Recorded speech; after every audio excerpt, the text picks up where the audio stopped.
Good morning. All right. Good morning, everybody.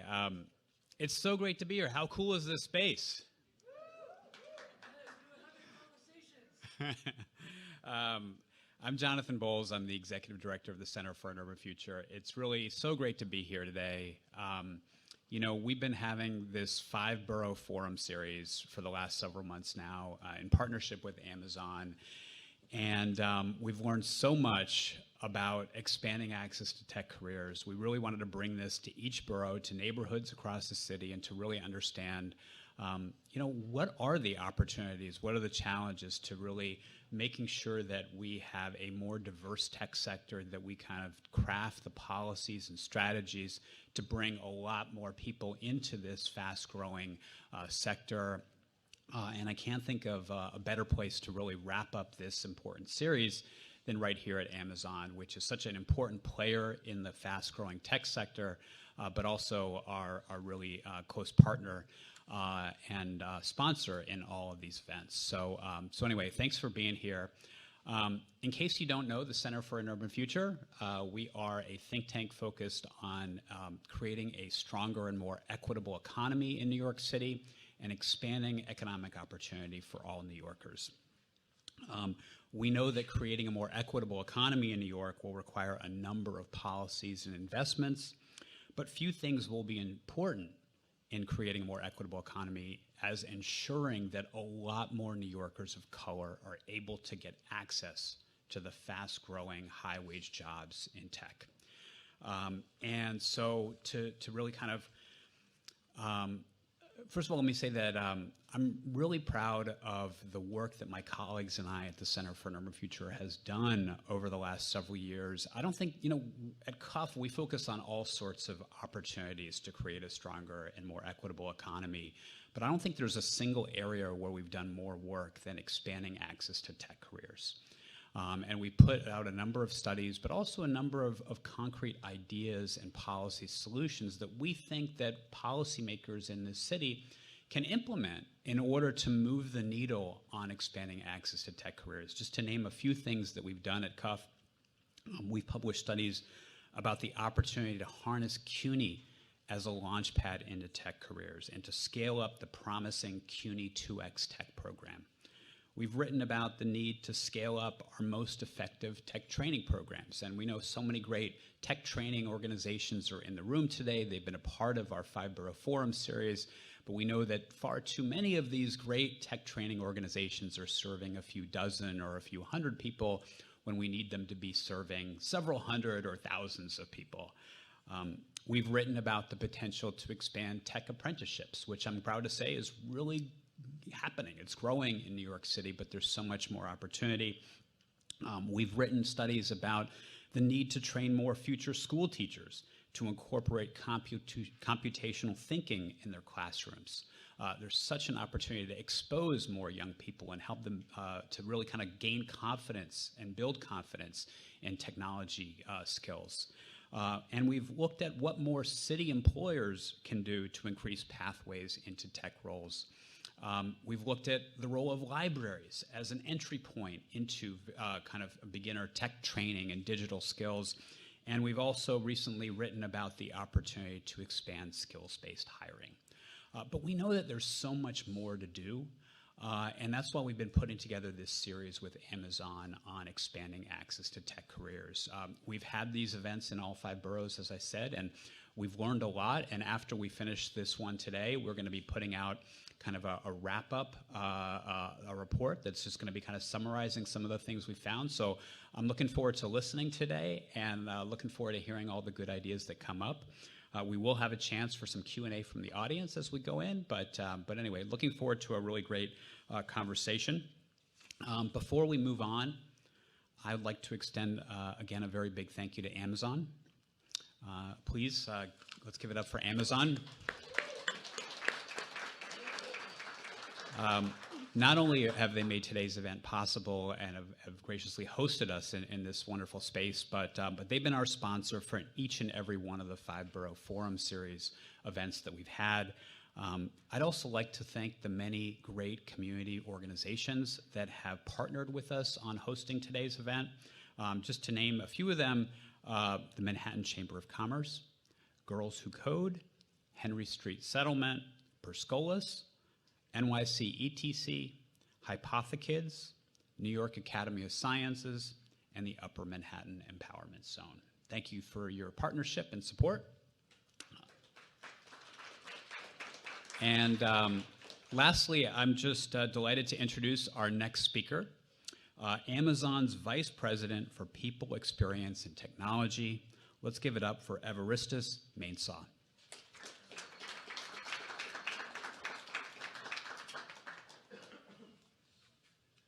Good morning, everyone. Good morning. And thank you, Jonathan. As Jonathan mentioned, I am Evaristus Mensah. I'm Vice President of People Experience and Technology for Amazon Ads and IMDb. People Experience and Technology will go by PXT. And if you were to sum up PXT in 4 words, it would be talent and employee experience. So I'm really passionate about the discussion that we have coming today. I also have a really selfish reason for being particularly excited that we're doing it here. My alma mater is not too far away from here. Worked, studied in the city. Usually sometime in March, I'm on tenterhooks waiting to see if I'll win some lottery. And if we win the lottery, then sometime in November, first weekend in November, I trot the well, I think trot is overstating it, but I plod my way around the 5 boroughs when I can get an opportunity to do so. If some of you have done that, you know what I'm talking about. And before that, I worked at Amazon, at IBM. The last job, I was responsible for IBM's hybrid cloud ecosystem, including working on a number of initiatives around talent as well. I'm also excited to be with you this morning at this building, which is our newest corporate office in Manhattan. And as you know, we're privileged to have thousands of employees working, making their careers around all of our 5 boroughs here. And so beyond PXT, which is People Experience and Technology, and our Amazon Ads business, we also have other business units that are based in the city who are innovating, including Amazon Web Services. And actually, Amazon Web Services, or AWS, have their their Builder Studio, which is the only one in the world. It's based in New York City, and it's based in this building as well. And some of you know also we're very, very much focused, and as Jonathan mentioned, in helping New Yorkers access well-paying jobs, many of these jobs in tech.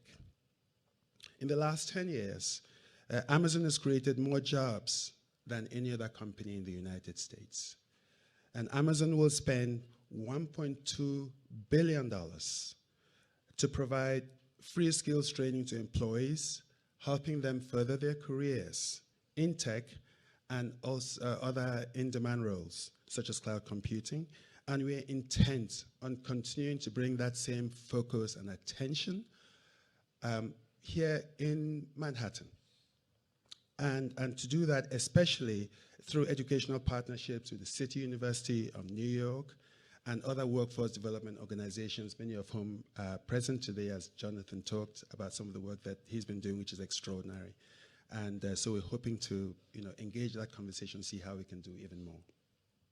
Now, one example of that work here in Manhattan is at the Borough of Manhattan Community College, CUNY School of Professional Services, and the City College of New York, where we are prepaying tuition for our hourly employees to further their careers in industries of their choosing. And many of these employees choose opportunities in tech. Earlier this year, Amazon Web Services also launched a partnership with 3 CUNY colleges, including the BMCC. And what they do is integrate AWS cloud curriculum into key programs of study. So AWS works with other skills partners, other companies, and faculty to build all of this into the curriculum for these students. And when the students graduate, we also help support getting employment through on-campus recruitment efforts. And the interesting thing about these jobs is that you're talking about jobs such as technical account manager, solution architect, quality assurance engineers, really good entry-level tech jobs that are in demand, not just for Amazon, but for other companies. So you're basically building a bench of skills that can be accessed by a range of different companies and therefore helping improve access, but also improve our economy here. Additionally, last month we opened, I'm so excited about this, it's a long-awaited CUNY classroom in the lobby of this building. So we're literally in a CUNY classroom. And it's so interesting because students from CUNY will get the opportunity to collaborate with each other, but they're also working close to tech leaders that are based here. And we believe this is the first sort of a relationship of this type that CUNY has had with a major employer. It's also the first that Amazon has had anywhere in the world with an educational institution like this. So it's something we're looking to see how that works, and really excited to see how we use this to drive value. And it's great that we're doing it here in New York City. So today we're going to talk more about how we cultivate more pathways for more Manhattan residents. To say we've done a lot, but there's still a lot to be done.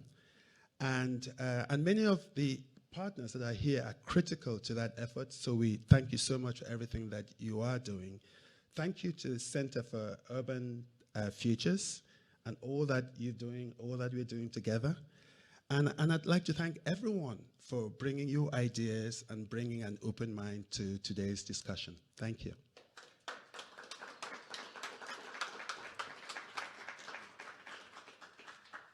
All right, thanks, Evaristus. Really, really important stuff, and it's really accurate and meaningful what Amazon has been doing here in the city.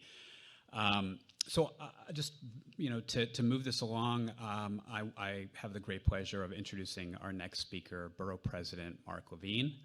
And let me just say, I wrote a few things that I was going to say, but I think I've known Mark for probably 20 years now, and I think rather than kind of talking about anything specific that the borough president has done, I moved to Queens maybe 19, 20 years ago, and I don't regret moving out of Manhattan 1 minute, but I do regret not having a chance to vote for this guy. He really is one of the city's principled leaders. It's so great to see all that he's doing, to follow him on Twitter, and I encourage you all to do so as well. But we're really thrilled to have him here. He's making a difference for this borough and this city. So everybody join me in welcoming Borough President Levine. Thank you. Yeah, for 19 years I've been trying to get him to move back to Manhattan. Not giving up yet. By the way, I am mostly off Twitter, X. So follow me on Threads. Amazon, if you guys start a social network, I'll move there too. Thank you, Evaristus, and the entire Amazon team. This space is gorgeous. Quite exciting to hear about what you're doing to help bring young people into this workforce. Is the chair of your board here right now? Or he's probably in Europe managing a soccer team or something, right? Okay. We'll give Gifford a hard time later. I am so grateful for the Center for an Urban Future.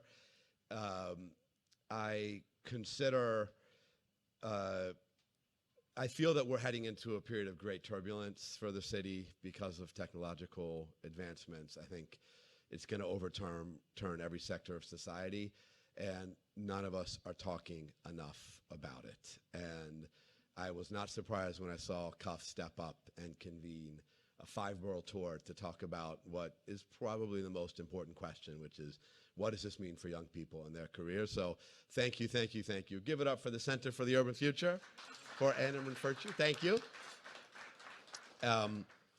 So back in the 1950s or late 1950s, when America freaked out about Sputnik, there was a huge national effort to start teaching chemistry to every school kid. And if any of you went to school from the 1960s on, you probably got a little bit of basic chemistry. How many of you got a little bit of basic chemistry in K-12? I think all of you did. Probably all of you I think probably all of you know that H2O is 3 different molecules that were fused together, like you have some ideas about chemistry.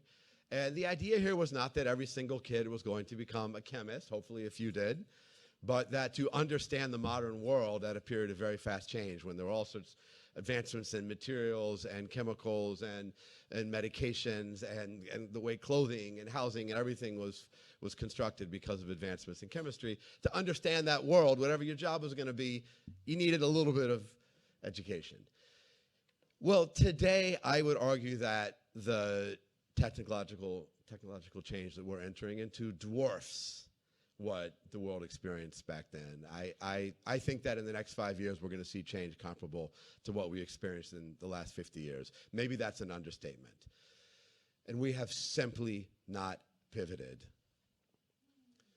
If this was a group of high school graduates in New York City, and I were to ask how many of you got even 1 day of computer science training in your high school career, maybe 1 in 3 would raise their hands. And if I were to ask how many of you got 1 day of training in machine learning or data analytics, maybe 1 in 100, maybe not even that. And this to me represents an enormous failing. We have a chemistry lab in almost every school in New York City. They're very expensive. I've paid for a bunch of them. $500,000 is the low end. Is there a GPU cluster that kids have access to in any school in New York City? I mean, if there is, I don't know of one. For $500,000, you could get an entry level that young people could learn from directly. There is hope. My friend Andrew Richey is here, and he was able to wrangle out of NVIDIA 10 A100s, I think, and is now established essentially a GPU cluster for civic purposes. He's calling it the Foundation for Civic AI, and already people are doing public health research, et cetera. A little bit farther out, I am incredibly excited about the governor's announcement of what she's calling Empire AI, which will build a full data center upstate for academic purposes. This will be the largest academic data center that any city has. It's nothing like it in Boston or London or Paris. And it's going to be an incredible engine for research, for making New York and New York City a center of this work. That's all a few years out. But it's also going to put money into CUNY, where there's going to be a graduate program in machine learning, which I'm incredibly excited about. So there's hope on the horizon. But you don't have to look 5 years out to understand that already today there are huge career opportunities in tech in New York City. The brightest spot right now in career growth in New York City is jobs in tech, together with life sciences. My next event this morning is a ribbon cutting at St. John's Terminal, where Google is unveiling a new building, which is, I think, going to have 4,000 or 5,000 employees in that one building. We have a thriving tech ecosystem in New York City, definitely strong number 2 in the US and closing the gap with the Bay Area. We have probably 3 or 4 of the top 20 AI companies are in New York City. They all have weird names, but Hugging Face and 11 Labs and Runway and Pinecone, they're all here in New York. But, who are they hiring? And the answer is, for the best jobs in tech, for the 6-figure jobs in tech, overwhelmingly they are hiring people who come to New York to do those jobs. They are not hiring kids from our public schools and public colleges. And we know that among the almost 900,000 schools in DOE, students in DOE schools, the over 200,000 young adults in CUNY, there is no shortage of talent or willpower or creativity or grit. We have failed to provide those young people the tools and the experience and the connections to enter into this workforce. And to solve that, we do not have time for the classic New York City Blue Ribbon Commission that takes 3 years to do a report and gives the results in 2028 and implements in 2029. We need stuff in place by this September because that is the pace of change that we're facing. And we need everything you're talking about today. We need companies to connect to schools. We need supercharged nonprofit sector. We need internships. We need to change what we teach in the schools and how we teach in the schools, and I would even argue how we run the school system. All of that has to be on the table. Luckily, I was only given 5 minutes for this introductory remarks, so I don't have time to tell you all those solutions. But you've got a couple of amazing panels coming up that I know we're going to learn a lot from. So thank you to the Center for an Urban Future. Thank you to all of you who are co-sponsoring this incredibly important conversation.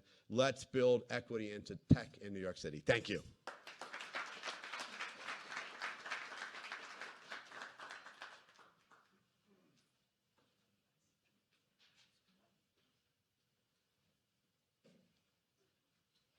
All right. Good morning, everybody. Thank you again, Borough President. That was a fantastic intro. You did at least part of my job for me, teeing up this conversation, so I truly appreciate it. And I think you've really set the table for a conversation focused on solutions and ideas from these folks, given that, unfortunately, the Borough President didn't have time to lay out the whole agenda here. My name is Eli Dvorkin. I'm the Editorial and Policy Director at the Center for an Urban Future. It's my great pleasure to moderate today's discussion. Let me just briefly let everybody in the room know, and all of you tuned in online as well, who's joining me on the stage today. So to my left is Brandy McNeil. Brandy's Deputy Director of Branch Programs and Services at the New York Public Library. Welcome, Brandy. To her left is Ron Summers. Ron is the CEO of Code Nation and formerly ran the CS for All initiative for New York City Public Schools. Hey, Ron, good to have you. To Ron's left is Anthony Monroe, the president of Borough of Manhattan Community College. Welcome, President Monroe. To his left is Sarah Wessel, and Sarah is the managing director of partnerships at Co-op Careers. Hey, Sarah. Last but certainly not least, we're joined by Marcus Best, the youth apprenticeship lead in the strategic partnerships and initiatives team here at Amazon. Hey, Marcus, good to have you. Yes, I think a round of applause for our amazing panelists is worth it. So building a little bit off of the Borough President's remarks, I think setting the table for this conversation today, our research at the Center for an Urban Future has shown that over the past decade or so, the city's tech sector has added more middle and high wage jobs than any other part of the city's economy, over 114,000 new good jobs. We've seen that despite the news stories about the headwinds facing tech, that the city's tech sector employs more people now than it did before the pandemic.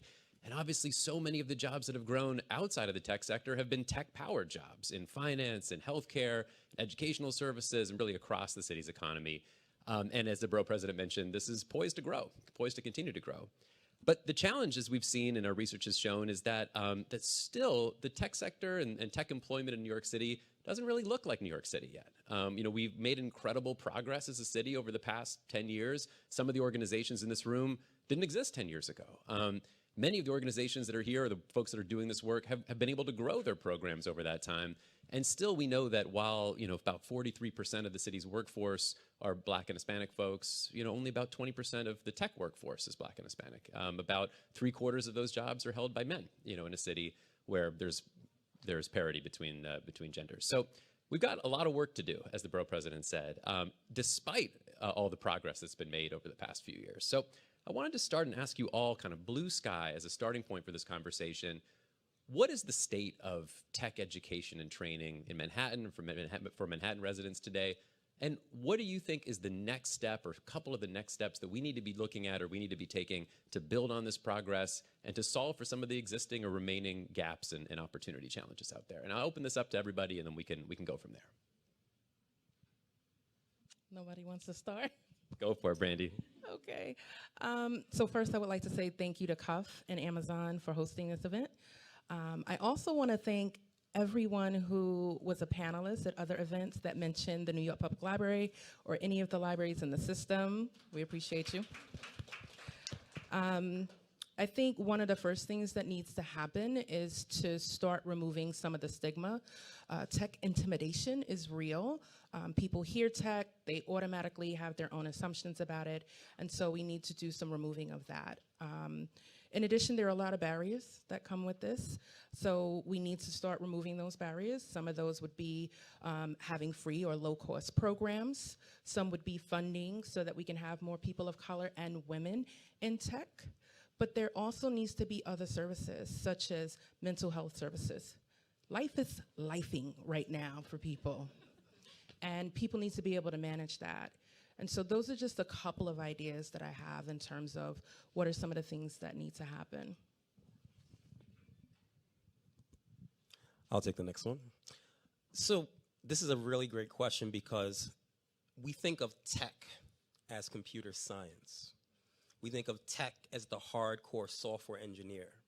I think we have to lift that veil and start to think about this thing called computational thinking as the required literacy that our Manhattan and five-borough residents all need to have to be able to be competitive in the current tech landscape.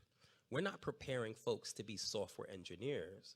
We're preparing them to think computationally, to pursue tech-driven jobs, not just at Amazon, shout out to y'all, or Google, but within the communities that they live in.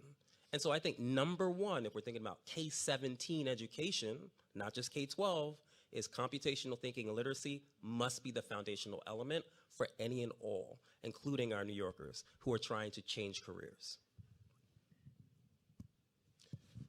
Eli, thank you for that very thought-provoking question. And before I add to what my fellow panelists have shared, a big shout out to Amazon and to Cuff for pulling this together, and to our good friend, our borough president, for giving us the solution to this really complex issue. Borough of Manhattan Community College is part of the City University of New York. It is one of the 7 community colleges, and shout out to my colleague, President Larry from Gutman. And we are intentionally focused on meeting our students where they are. As the largest of the 7 community colleges, we have about 18 to 19,000 students who are pursuing academic degrees, and about another 8, 9, 10,000 who are in workforce development programs.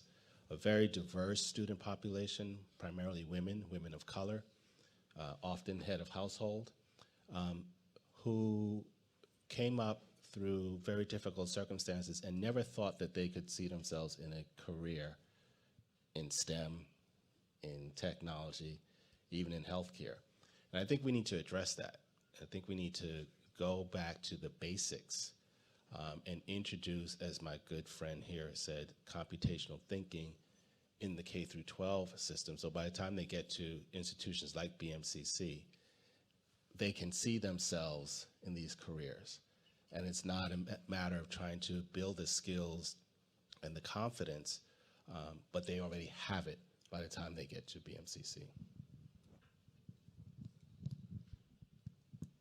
All right, I think this is already on. Good. Hi, everyone. Thank you so much, Eli. Thank you, Cuff. Thank you, Amazon. As everyone said, really happy to be here.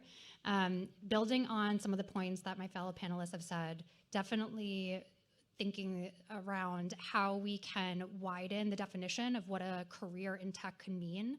A lot of young people, due to a lot of narratives in today's society, think of a career in tech as one singular thing, in computer science, in coding, in data engineering. And the reality is that not everyone is set up to be an engineer. I certainly am not.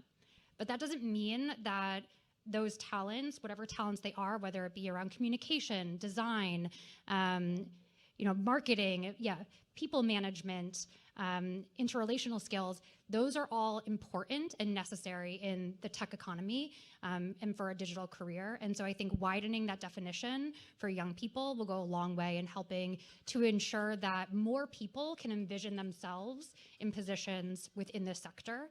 And then it goes back to having folks that they identify with, that they're introduced to. Starting to build their social capital, starting to build their career exploration earlier than I think what we have traditionally thought of as like the time to explore career options. I know for myself, I applied for colleges having no idea what I wanted to do, which is absolutely wild to allow an 18-year-old to go to college and accrue debt and not know exactly or somewhat what they want to do. And that's the reality of most young people today. Because they just don't know what the options are out there. I had no idea how wide the tech ecosystem was and all of the different opportunities that existed that are incredibly well-paying, that are upwardly mobile. And you know, it's a shame that there aren't enough young people that are being exposed to different career opportunities in the sector more earlier on, so that they can make that decision for themselves and for their families and for their futures. Thank you.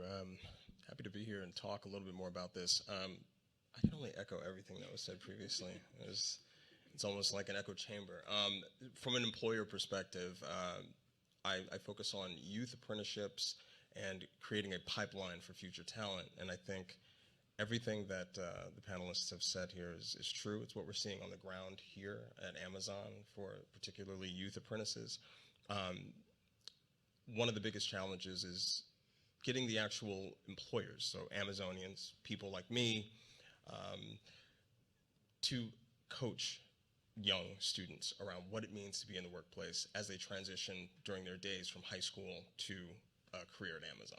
So just to be clear, we hire youth apprentices for 3 years, starting in their junior year of high school, and they do the Herculean task of changing their mindset from being told what to do based on a bell that rings in their school classroom to then having a more autonomous role, gradually, of course, within a corporate ecosystem, which is incredibly challenging and nuanced and complex, and everything that everyone has specified here is very true. And one of the things that we're seeing that's the biggest challenge is the mindset shift.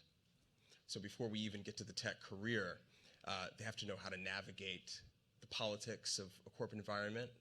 And by that, I really just mean building relationships, granular things that adults take for granted when they're, of course, coaching and developing young people. So as diverse as our pathways have been, and we offer a wide selection to our customers being these students. It ranges from non-tech to tech. There's 7 different career pathways, including UX design. We have a student who's actually just had an article. You could go to the About Amazon page and search for Shockable alum. Incredible student. He's in his 3rd year of the program. He's also a CUNY student as well. So even though he's in college, he is still doing that transition, and he's doing it, navigating it successfully. It would be so difficult for me to say, Shockable, your story is not a part of the tech story. When he started out in a career in coding and decided, I don't think this is for me, I'd rather go into UX design. So I think maintaining the thought partnership with students is going to be the most important thing, because they may ultimately decide on a career in tech, but they need to be primed in the ways that they can succeed longer term. So I just want to echo everything that everyone said here. I second it. Nothing more to say. Thanks, Marcus. Well, I want to ask a little bit more about this idea about the building blocks or the fundamentals. Actually, Ron, let me bring you back in on this. Thinking about, you talked about K through 17. Let's break it down into some more manageable pieces, maybe. And looking earlier in the K through 12 system, at the beginning, I was really struck by some of the research we did over the past year and a half. We looked at some data on the successes of computer science for all. We've seen incredible progress in getting units of computing education into almost every single school in New York City and training thousands of teachers, although there's thousands more who haven't benefited yet from that kind of professional development. But we've also seen, according to DOE's own metrics, that only about 17% of schools are meeting CS for All's equity and participation goals so far, which suggests that even though most students have access to computer science and computing education, most students still aren't taking it. And I think disproportionately, we still see it as those students who are underrepresented across this pipeline or these pathways. So I wanted to ask you, Ron, what more do we need to be doing as Marcus was talking about the fundamentals, the building blocks that set people up for success? And you mentioned earlier that means a kind of a focus on computational thinking as a new basic, foundational skill. But what do we need to be doing more of or doing differently to expand that approach in our schools, especially from the earliest years of a young New Yorker's life? That is a great question. And I think we'll start with a bit of history, right? The Computer Science for All Initiative was founded in 2015 with the focus on training 5,000 teachers, with the assumption that if we train 5,000, all students in New York City would have access to computer science. We did a lot of great work, but we also plateaued around the time that COVID hit. And one of the things we realized is that just like the tech industry, we had something called the early adopter, who was excited and ready to be the rock star in their school and teach computer science. We made a bit of a shift to realize, are we actually training teachers or providing equitable access to students in every single building? So there were a couple of shifts that'll lead to my answer. One is we focused on thinking about policy, expectations, and infrastructure. We started by thinking about those three things first with adoption. That 91% stat that shows that New York City public schools have CS in the building is one that we should be proud of. But the 17% stat is one that shows there's much more work to be done. We created a CS access rating that is now used by the City of New York to do that work. We also made a K-12 curriculum and portfolio that allowed schools to focus on three very specific things. One is reach for all, which for us is saturation and participation. So you can't just have it in your building and put up a sign and say, we got CS. We're actually measuring to see if it matches up with the demographics of the communities you serve, and also whether those offerings are accessible to all. We, after that, then thought about what does it mean for career pathways? And folks like Jade Greaves over in NYC Public School, who had things like Future Ready happening, are thinking about the pathway into careers that happen. So I give you that context to now answer your question around what we need to do is we have to think wholeheartedly about a K-12, and I still say K-17 strategy that involves all of the stakeholders that sit in this room. New York City Public Schools by itself cannot solve this problem. The library system by themselves cannot solve this problem.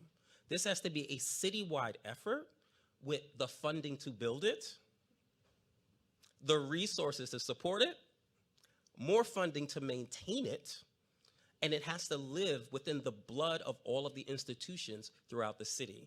Our CUNY system, our school system, our corporations like Amazon, and until they are sitting at the table thinking about this wholehearted strategy, we're going to continue to only have a drop in the bucket. Ron, I want to push on this a little bit more and ask you more about your thoughts around prioritization in New York City public schools. I think many New Yorkers know that our schools are the biggest share of our budget, the city's budget, $30-some billion a year, and I understand that is to cover a huge multitude of different needs. But I want to ask you a little bit more specifically when you talk about the need for more resources and to be able to support the maintenance of these programs. What specifically would you like to, if you were, sitting down with the chancellor today or the mayor, and the question was kind of what I posed, in the environment with some resource constraints, where would you put those dollars to have the maximum impact on this challenge that we're talking about today? Excellent question, and it has to start with mindset. So computer science for all is an initiative. We have to shift that thinking. Computer science is a subject area, number one. That is just as equal to language arts, social studies, mathematics, and science. Once you have that framing in mind, you start to see it as part of the core subject areas that all New York City public school students need to learn. From there, then you can think about how do you allocate resources? Because you're not allocating resources for a thing, a side project, right? You are allocating resources for maybe the most fundamental subject area outside of the core four that our students must have access to, must experience to be able to thrive. From there, you also have to think about the funding for that overall infrastructure. Think about your teacher recruitment. CUNY has some great work happening where they're training teachers in the pre-service experience to think computationally so they can bring it into the classroom. That type of work has to continue. You have things like New York State standards that need to be implemented inside of schools. Principals need to understand that. Superintendents need to understand that and understand how to implement it, not just for a year or two, but for the long haul.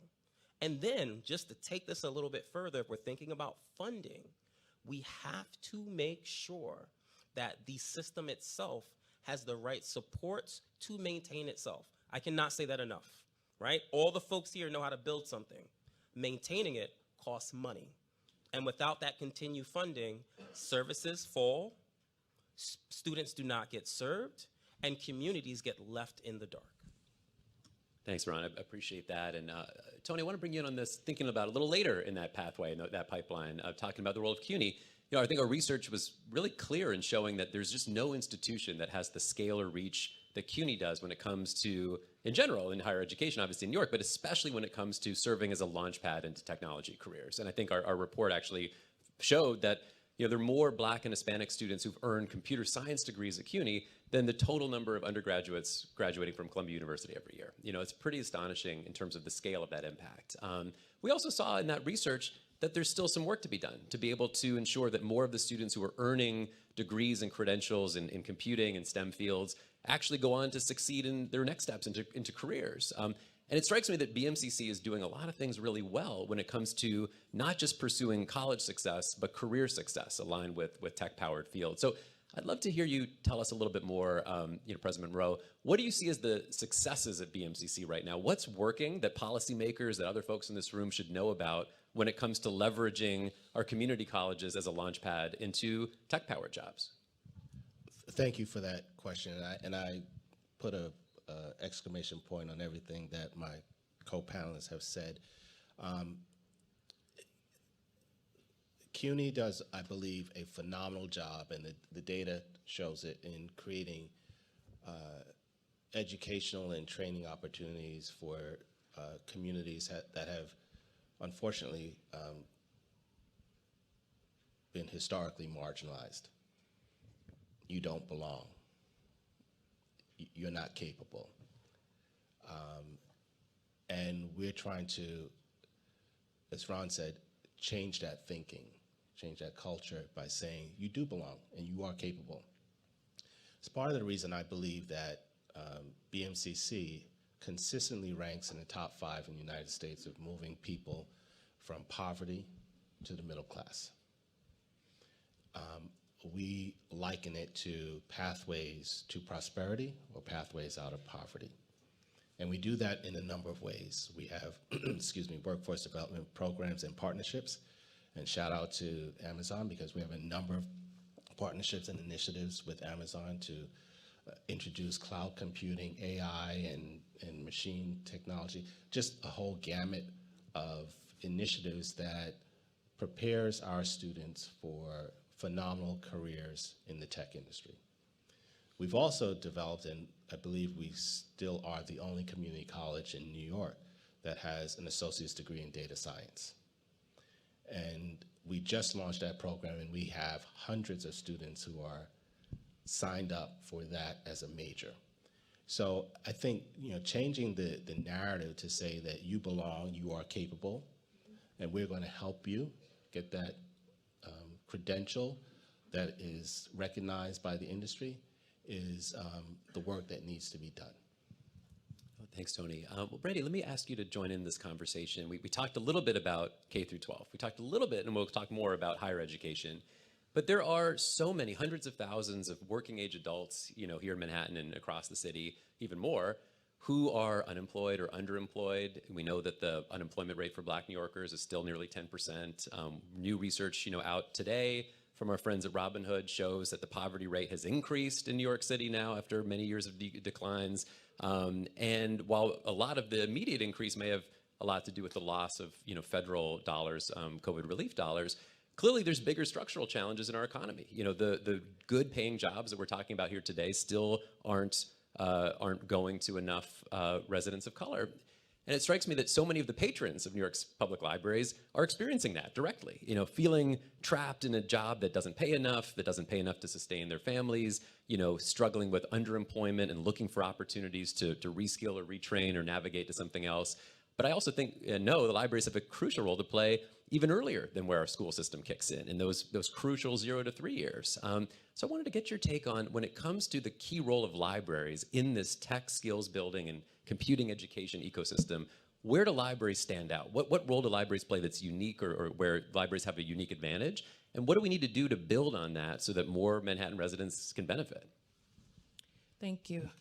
So I want to start, and thank you for saying this, that with public libraries, we start at age 0 and we go up.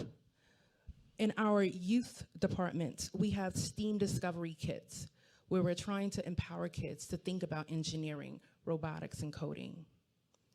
In our teen centers, we have 19 new teen centers. We're also doing the same thing. And then with adults, we've done a huge job in this area. And I'd like to talk a bit about what we have done. We created a program called Project Code. Project Code started around 2015, hearing that the mayor wanted to focus on, CS for all, and we thought about what are the ways in which we can do that and help those who are underserved. And so we partnered with Code Academy, and we created Project Code. It started off as a way to really get your feet wet, because what we were seeing were a lot of boot camps that were popping up all over that wanted a ton of money. They wanted a ton of time. You had to go 9 to 5 every day. And that just didn't really work for a lot of the patrons that are coming to the libraries. They have jobs, they're parents, there's tons of stuff. Once again, life is lifing.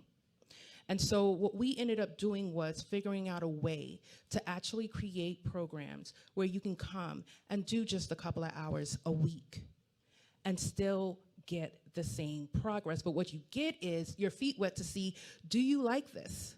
Is this for you? Before you go and spend thousands of dollars where now you're in debt and you're not even in the career that you thought you could be in. That program resulted in us having an over 6,000 person wait list, which shows how many people are out there looking for these opportunities who might not necessarily have that college degree to then go and do it. But what we wanted to create were pathways to do that. So we partner with organizations like the ones here so that it provides that pathway. 60% of our students who graduate year over year are Black and women. Our BIPOC rate is over 80% every single time. We are hitting the targets. We're making a difference. We're making an impact. We can show the impact. But like what's been said, it also takes the funding to do this work. So. Thanks, Brandy. Well, we'll talk more about, I think, the funding issues as well. But I want to bring Sarah in too, in part because we've talked a little bit now about concrete skills building and credentials and degrees, all of which can help to open up some of these doors. But I think Co-op Careers shows that those aren't the only things that are needed to help unemployed or underemployed but talent in New York City be able to transition into the best jobs in tech. So tell us a little bit more. What is it about the co-op model that helps make the difference? What should policymakers learn from that model that could be replicable or applicable across New York City? Yeah, absolutely. So co-op, we focus on supporting first generation and low income college graduates. Majority of our participants here in New York have graduated from the CUNY system, and they're all experiencing or underemployment after they complete their bachelor's degree. We see this as a failing of our current system, where we're allowing so many young people to go through the higher education system and still experience utter underemployment at rates of 50 to 65%, depending on their background, and be stuck in those low-wage jobs for years after they've completed. And so co-op, our model comprises of 3 key ingredients. One is peer cohorts. We put our participants together for 4 months part-time for roughly 16 weeks to learn skills around digital marketing, data analytics, and financial services. These are what we call coding adjacent skills that can be learned within roughly 100 hours, but not intensive coding. And they all come from similar backgrounds. So vast majority of our participants identify as a person of color. Over 90% are first generation college graduates, so they're the first in their families to have gone and received their bachelor's degree. And they're all experiencing underemployment. So they all have this shared experience, and they're in it together. We put a lot of focus on building a strong community. Community is one of our main core values. because we feel that those relationships are what's going to be the drivers of success much more, or if not as important, than the technical skills that they'll be learning over the 16 weeks that they're with us. The second ingredient of our model is around alumni coaches. All of our instructors of our program are alumni who have graduated from co-op, who are working full-time in the industry, and who come back as part-time employees of co-op to train up the next generation of co-opers. So in this way, we're building social capital and professional networks within our community that are helping to advance equitable access to the careers that our alumni are holding through relationships. I myself have gotten every single job I've ever had, from my first job at 14 years old working at an Italian restaurant as a bus person, all the way up to the position that I sit in today, through someone that I knew. Someone saying, hey, there is this position open. I think you would be a really great fit for it. Why don't you go ahead and apply? And so we are taking that model that so many Americans and New Yorkers benefit from, and ensuring that it's working for all New Yorkers and all of our participants. Also, our alumni coaches, they're able to bring like real world examples of what they're working on in the job. So they're able to contextualize the curriculum that they're teaching to what they actually will be doing with the skills, which is incredibly important to make that transition from learning in a classroom to being on a job. The third ingredient is a focus on full-time careers. Right now, no one is really responsible for the transition from college to career. No one's held accountable. Higher education isn't held accountable. Employers aren't held accountable. And so that leaves hundreds of thousands of people, young people, every single year that are left struggling. So we're really focused on ensuring that our participants are getting into that first good, upwardly mobile job. Over 80% of our participants find full-time employment, on average making $55,000 a year. Compare that to $12,000 from when they start. It's a huge, huge increase, huge difference. And the fact that over almost 300 of our alumni are coming back as alumni coaches this semester says something about the effectiveness of our model and the connection that they have to the community that we serve. In thinking about what policymakers can do, someone has to be held accountable to employment outcomes for college graduates.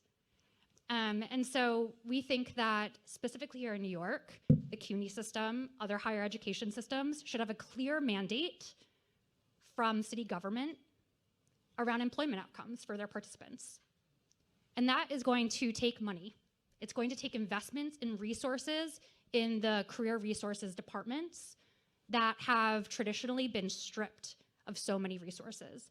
Right now, I mean, you shared the numbers of how many New Yorkers are going through the CUNY system. Each campus might have 5-6 people working in their career resources department. That's not enough to serve the need. And so an investment and resources dedicated to ensuring that folks in their senior year get intense support on transitioning to a career.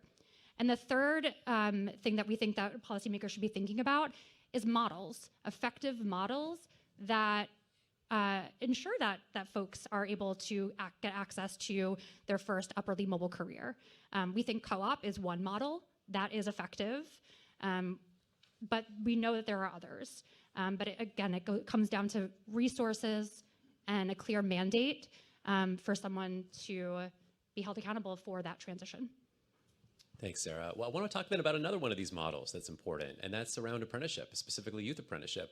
You know, when I'm thinking about all the ways in which this ecosystem has really grown and improved over the past decade, I think the growth of apprenticeships is one of them. And as Jonathan mentioned early, we've been writing for several years all about the opportunity to grow apprenticeships in tech, where we've had apprenticeships for decades in the building trades and manufacturing. You know, we now, for the first time, have a registered apprenticeship in tech in New York City, the one in the entire state.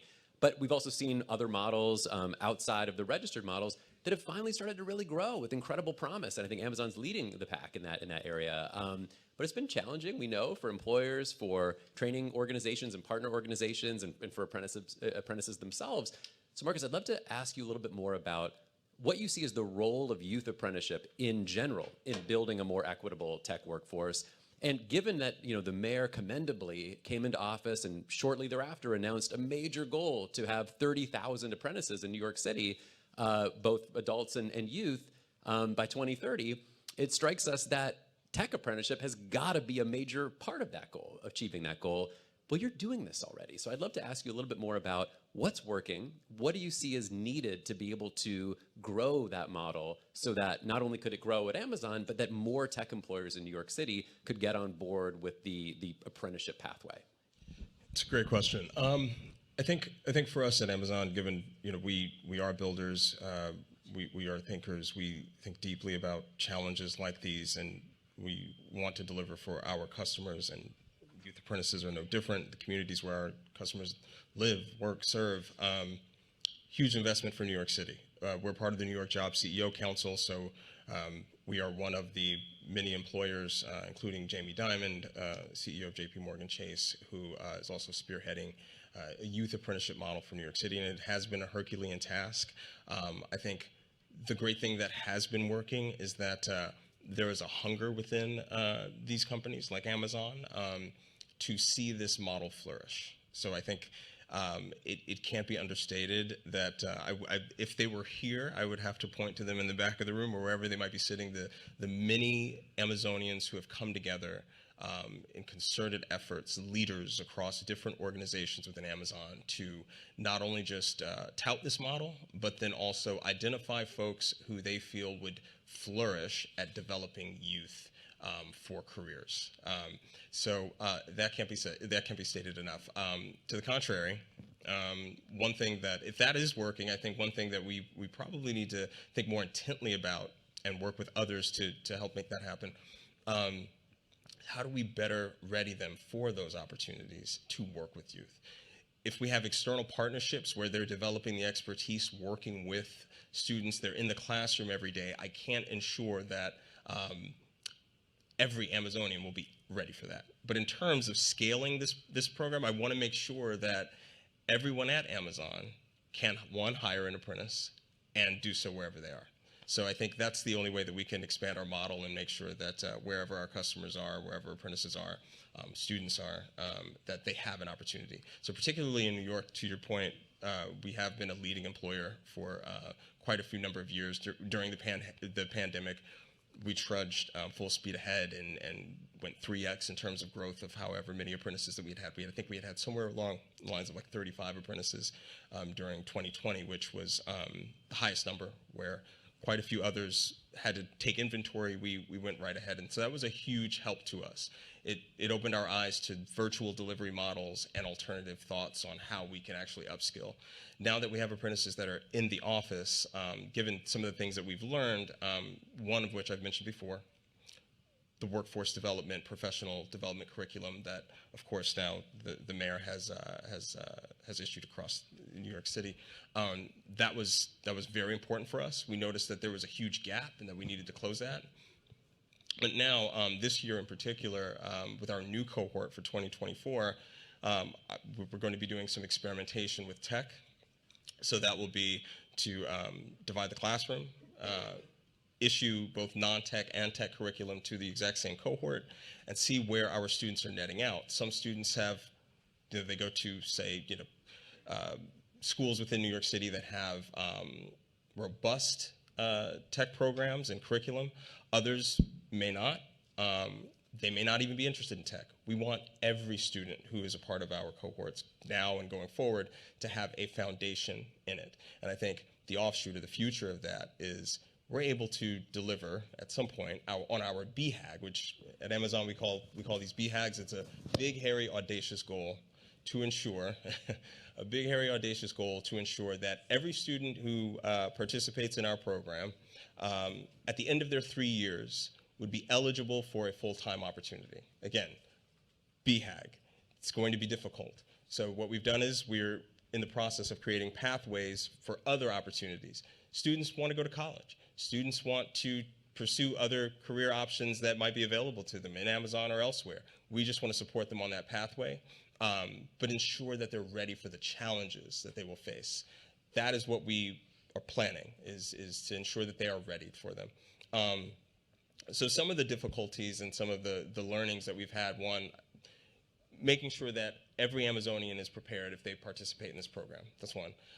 When it comes to the students themselves, ensuring that they have the right mindset for this opportunity. We've identified a few leadership principles at Amazon. We embody our leadership principles. They are the guiding, the North Star, if you will, for our culture.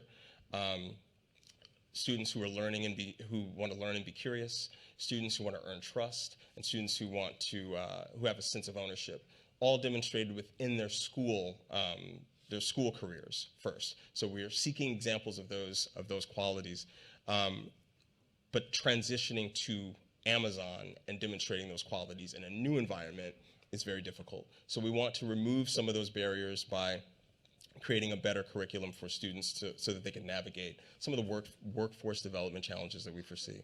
So those are the two that I'm looking at right now in terms of just like how can we better prepare students for the opportunity, better prepare their managers, and because the manager is so integral to this process, particularly over 3 years, they're not going to spend as much time with me as they will spend with their teams. So what they're learning on the ground is going to be important. I think the third one is better support from external partners, forging external partnerships where the expertise sits for a lot of students, the interaction, the engagement, the history, the data, if you will. So those are 3 areas that I could just name off the top of my head where we're really intent this year and in subsequent years to scale to that BHAG I mentioned. That's great, Marcus. Thank you. And I want to build off of that and actually ask everybody to start helping me move towards some of the other solutions and recommendations here. I think you kind of put on the table, Marcus, several concrete ideas for other employers, potentially for partners, including maybe some on this panel, and certainly for policymakers as well. You know, with our theme of maybe going back to the beginning, Ron, let me bring you back in around K through 12. And I would ask you in particular, you know, right now we are at a precipice in the city where Computer Science for All 2.0 is being hammered out, figuring out what the next phase of this initiative looks like. You just spoke a little bit about one big idea being that it's not an initiative anymore, that you embed it across the curriculum and everywhere in our public schools. But I'd love to ask you a little bit more about some of your thoughts around guidance for the next phase of this work. What would you recommend CS for All 2.0 look like? I love the question. And these are ideas. I do not work for New York City Public School anymore. So I would give you three recommendations. The first is, if we're thinking about a K-12 portfolio, right, and infrastructure and policy, I'd highly recommend that we have a focus for schools to be able to reach for all with some version of a mandate. We know code.org has been doing some work with New York State around what could a graduation requirement look like, but that doesn't work by itself without the infrastructure that complements it so that the system can actually do the work. That's one. Two, I would highly recommend, as my folks here on this panel have talked about pathways, we start to think about what does it mean for the student or the school that wants to go beyond reaching for all, and how do they get there? And I think there's an interesting conversation to be had here, and I had one of these earlier this morning, is there's a ton of resources and supports and organizations doing work at the front end of this pathway. They're doing the computer science exposure work, the computational thinking exposure work, the chance for you to touch it and feel it and say, I think I want to do this career. And then on the other side, you have your universities, your community colleges, your orgs who are thinking about the preparation for jobs and the recruitment into industry. But there's a gap in the middle, y'all. And that is what I consider the advanced foundational skills that some of our students in Brooklyn Tech and Bronx High School of Science and Stuyvesant have access to, the majority of New York City public school students do not have access to. And that is kind of like what you just talked about, Marquise, around what is it like to actually have the experiences, so the skills, the connections, the social capital that comes along with actually doing the work. And so within my recommendation number 2, this is a hard one, I would recommend that we rethink what K-12 education looks like, so that things like apprenticeships or on-the-job experience or connections to your CUNYs happen during those 10th, 11th, and 12th grade years.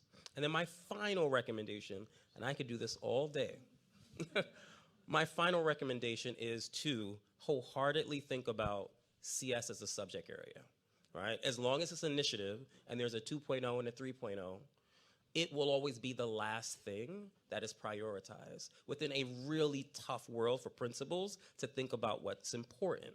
And so this has to become a subject area in the mind of the mayor, a subject area in the mind of the chancellor, which I think it is, and a subject area across the system, so that we're dedicating the same type of preparation and time to making sure this happens and holding ourselves accountable when it does not happen, because we are in the middle of a fight.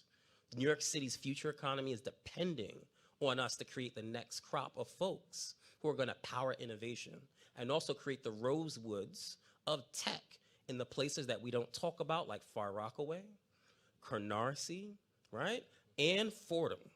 So please, and East New York, my parents happen to be from there. So please remember those things. Thank you, y'all. Yeah, thanks, Ron. And let's keep going on this conversation, building out this agenda for the future, what we need to be doing next and doing now. Tony, let me ask you a little bit about this. Research has shown at CUNY in particular, the incredible impact of a couple of different programs that are really laser focused on tech career success. For instance, our research showed that for CUNY students who participate in internships through the Tech Talent Pipeline Residency Internship Program, or take even a single course with an industry professional through the Tech and Residence Corps, they're much more likely, double and even 3 times as likely as their peers, to land a job in the field after graduation. So we know that there's some important initiatives like these that really work. I wanted to ask you what's needed now or what's needed next to really supercharge that work at BMCC. If policymakers, including some of those in the room, want to see more BMCC graduates not only earn those degrees but succeed in tech careers, where should they put their investment? Thanks, Eli.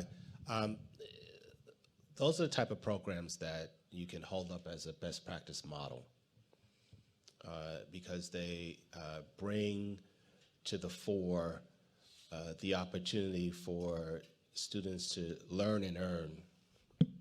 And we know that the data clearly shows us that the more you learn, the more you earn.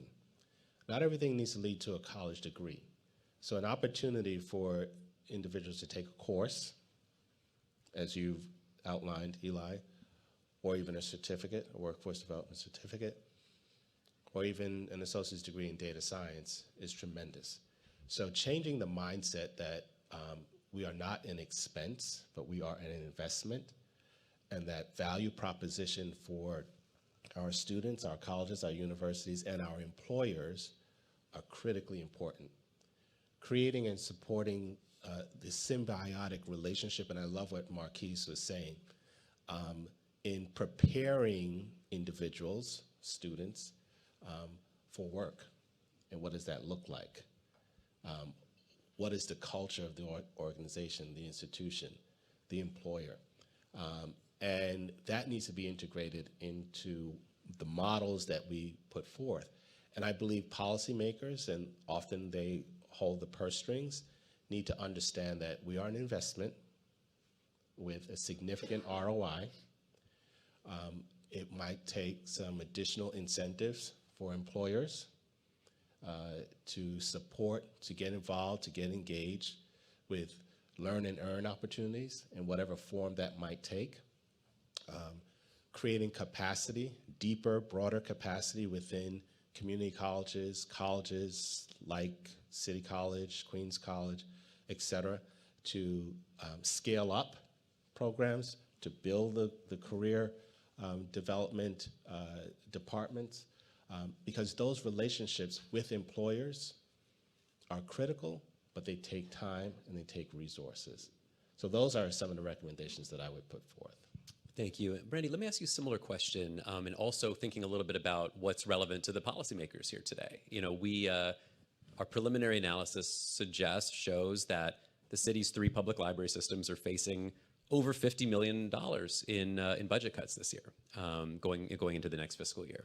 But I didn't want to ask you just about the negative there. I want to actually ask you about the positive, which is if the city were instead to invest in the city's public libraries, but specifically with the goal of supporting tech education and training, of ensuring that we're boosting digital literacy, expanding access to tech careers, which investments do you think would have the greatest impact? So I think for us at the New York Public Library, we have 3 areas. The first one would really be about investing in capital.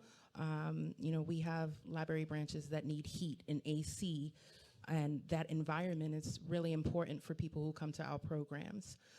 So that would be one. The next would be investing in the staffing area. We need to be able to hire teachers who are going to be able to teach those subjects. We have generative AI, VR, AR. That requires people who need to make a decent salary in order to teach those courses. So we need to ensure that that happens as well. And then we also need an investment in technology and software. We offer Adobe Creative Cloud to people who come to our libraries. That is really expensive, but we also know it's the industry standard, and we want to make sure that people are trained up on it so that they too can have opportunities. So we really need for that to happen. And I also want to just make one of the suggestions in terms of the apprenticeships that you mentioned. One thing I thought about was when we think about affordable housing, and we think about all the pretty buildings that have gone up where some of the apartments cost $7,000 to rent, right? And what we've done and what the city's done is give them incentives so that there is a way for people who need affordable housing to get into those. The same needs to be done with tech. And we need for them to create incentives so that these employers will think about offering apprenticeships with their employers. Thanks, Brandy. Sarah, let me ask you a similar question, and it's thinking about the unique role that the co-op plays here, but maybe something that also expands to the rest of the panelists. So I'm thinking a little bit here about what needs to be done in our, as Jonathan mentioned early in his remarks, we have an ecosystem, a tech skills building ecosystem, where even the largest organizations are only serving a few hundred people a year. This is maybe true for other folks on the panel as well who could see opportunities to scale. Brandy, as you mentioned, a waiting list of 6,000 New Yorkers just for a program like Project Code. So Sarah, let me ask you this, but I'd love to open this up to everybody. What do we need to do as a city? What should the mayor be doing, policymakers in this room, members of the city council, or others, the private sector, philanthropy, to scale up what's actually working? Can we achieve a scale of these programs that actually meets the scale of the need in New York City? And what are some steps to get there? Yeah, absolutely. So right now, Co-op is, this year, we will support just under 1,000 participants here in New York City, which is already, I mean, so many more folks than we were training just 3 years ago, which is incredible, but it is just scratching the surface of the need that exists. Even if we scale to 5,000, serving 5,000 participants, that's just scratching the surface. So it kind of goes back to my previous answer. We think that a mandate, a clear mandate from city government, resources, money to support that mandate, and a model that is effective and replicable and scalable. One of the programs that we really look up to is CUNY ASAP. Clear mandate from the governor to get more New Yorkers to their associate's degree. Dedicated resources from philanthropy at first, but then from city government and state government to continue this program, to be able to run it. And a model that works, a model that is effective and got so many people associate's degrees. And so just we're hoping that, you know, we see a similar model, a similar initiative happen for all bachelor's degree recipients in New York City. We want them to have the careers that they deserve, and we want that to happen as soon as possible, ASAP. Just a little corny. Thank you, Sarah. And for folks that don't know about this program, you know, CUNY has the CUNY ACE program, much smaller than ASAP, but with similarly impressive results in boosting graduation rates. We can talk a lot more about that offline, but let me turn this over to our amazing audience today. There are microphones that will be coming around, questions for our panelists. I see a question there. We'll start in the back. Please just wait for the microphone to come to you and let us know your name, any affiliation, and please do keep your questions brief so we can get to as many as possible. Thank you. Thank you. My name is Kazembe. Thinking outside the box, you know, I work for CUNY, and CUNY is doing great work. And the libraries are so important in the community. But everyone, when I leave work and I go back home to my community, and I'm from Brooklyn, even though we're here in Manhattan, and my neighborhood has changed a lot. I live in Bedford-Stuyvesant. not just jobs, but a lot of the young folks I see, they think about ownership, entrepreneurship. But unfortunately, and not taking a position, but the city and the state has gotten behind this industry in a big way. Cannabis. All I see opening up in my neighborhood are smoke shops. It's like two per block. So with technology, computational thinking, how can we bring it into the hood, right into the community? Like some of these smoke shops, the way they're designed, they look nice, you know, and it's like the way they're designed, but there's no technology in it. So again, thinking outside the box, how can we deal with the reality of what's happening in our communities, smoke shops opening up, the city and the state behind it, but yet no tech, and maybe we can figure out a way to overlap that because everybody's not going to college. Great, thanks. I'll take this one. So computational thinking is something you called out, right, which is important. Entrepreneurial thinking is just as important, right? And there's no shortage of entrepreneurs in the neighborhoods that I grew up, right? In South Jamaica, Queens, and in Brownsville, Brooklyn. But there's something that's missing within this gentrification that has happened in many of our neighborhoods. And that same money that's powering this borough to be able to have new tech companies and startups who are building and breaking things, that isn't happening in all neighborhoods of the city. And I would put a call out to my venture capital friends to think about investing in the talent that exists in all of those neighborhoods. Because whether it's whatever business that the folks have there, there's investment that can take that to 3x, to 5x, to 10x that just does not exist in our communities because it's concentrated in certain areas. I see a show of hands. We'll go all the way to the left. Did I miss any folks on the right side of the room? Okay, we'll start there. Thank you. Hi, my name is Dawn DaCosta. Thank you so much. I am with New York City Tech Talent Pipeline, so thank you for giving a shout out to that. My question has to do with the silos. There's so many people doing fabulous work. And what I'm seeing with my students, it's my job to go out into the industry and connect with new companies, so entrepreneurship. I'm working with some new companies and established companies to find opportunities. But I'm seeing two things. The silos, all of these fabulous organizations doing great work are not talking to each other. And also, I am 100% behind the ability for the students to be prepared. They have gone to school, they've done the hard work, but they do not know how to transition into the workforce. They don't have those soft skills, and they don't have the confidence.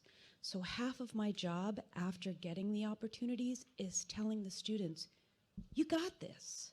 So mentorship, that apprenticeship is extremely important. And my question goes back to what organization is going to connect the silos? That's been my question. Is it the government? Is it a collaboration between not-for-profits, companies, and the government?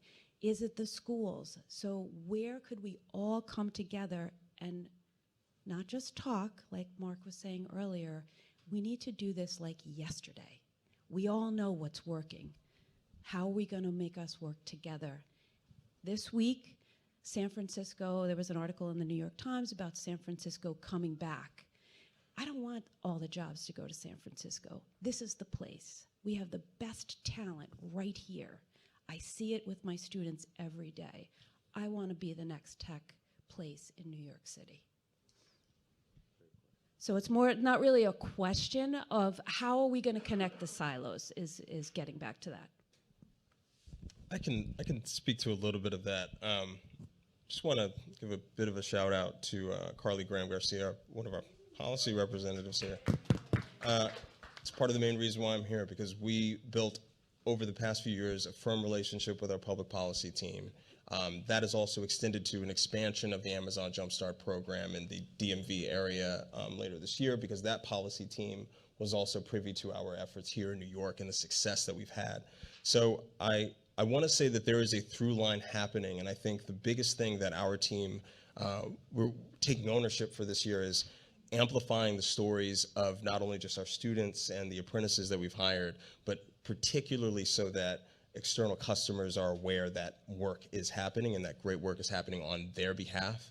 So that's one thing that I think internally employers and connecting, like I mentioned earlier, with external partners, our team has now gone through a bit of a restructuring where our team's name is literally external partnerships. So that's part of my shout out there. I'd love to talk more. But to your point, I think that has been noted. And I think thirdly, we have an internal proposal at Amazon. I can't really speak too much about it, but there are so many different investments that are going on in the community, so many great folks within Amazon that are doing amazing work. And there's so many that it's just hard to figure out how to leverage them. So there's a proposal in play right now to start bringing them more together in concerted action. And we've all read the internal document to support that effort. And the hope is that within this year, we'll have a more cohesive outreach to partners.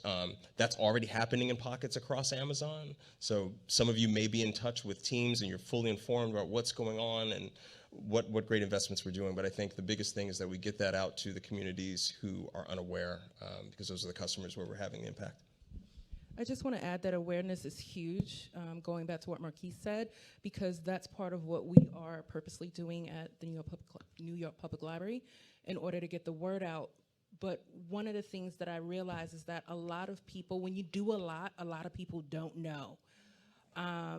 We have in our library career services, which actually provides resilience coaching to help people with those confidence skills. We have one-on-one coaching to help them with resumes and other sorts of job-related things. So I think one of the main things is going to be creating the ecosystem with all of our organizations on purpose to build something that will work. It will take the library having our services that work with Code Nation or that work with Perscolis or Pursuit, that then work with employers, or us working with CUNY, like we work with Gutman. And so being able to have an ecosystem where we can funnel people through and create that pipeline is what we need, but it needs to be purposeful. It can't just be, we have a partnership that we created somehow, some way, and it came about. It needs to be very intentional. Thank you all. I think we have time for one more question, and let's go to our CUNY colleague. We've had a lot of CUNY talk so far, but I have a question. Hello, my name is Francesca Anselmi. I'm the Director of Experiential Learning at City College. I have quite a question that might lead us in a slightly different direction, but have you thought of ways of making this exciting opportunities in tech inclusive of immigration status for folks? Because that's a really important population that CUNY serves as well. I'd love to know more, because as the Director of Experiential Learning, that's part of my job to find those pathways. Thank you. Thank you. I will say that we do so at the New York Public Library again. We have a really huge ESOL program, and through that program, what we've been doing internally is to create our own internal pathway where we've combined our digital literacy programming along with our workforce development to help people who are coming to us. So we see thousands every year, and we're getting them those skills. So we are helping out in that area. Great, thank you. Well, that is all the time we have for this amazing first panel. So if you all will join me in a round of applause. Thank you all so much. Such a pleasure. But don't go anywhere. We're going to move directly into our second panel. If our second panel group of panelists could join me up on the stage, that would be perfect. And stay right where you are. We're going to move directly into the second conversation. Hey, thank you so much.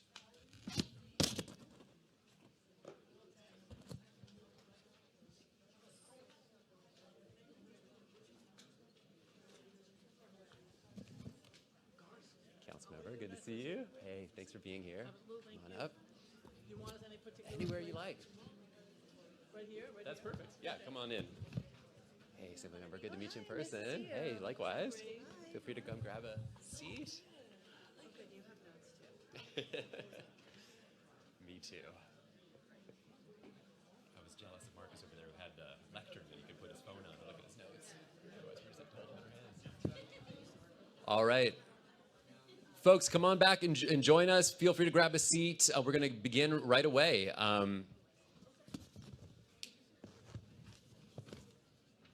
For anybody who's just tuning in online, my name is Eli Dvorkin. I'm the editorial and policy director at the Center for an Urban Future. It's my pleasure to moderate our second panel this morning and to welcome two illustrious members of government. We're going to be I'm sure they'll be here momentarily. I see Councilmember Rivera. Let's double check. You want to push it up? Wait, let's see. Oh, we can. If the rest of our panelists could join me up on the stage, that would be great. And I'll go ahead and introduce the both of you very briefly.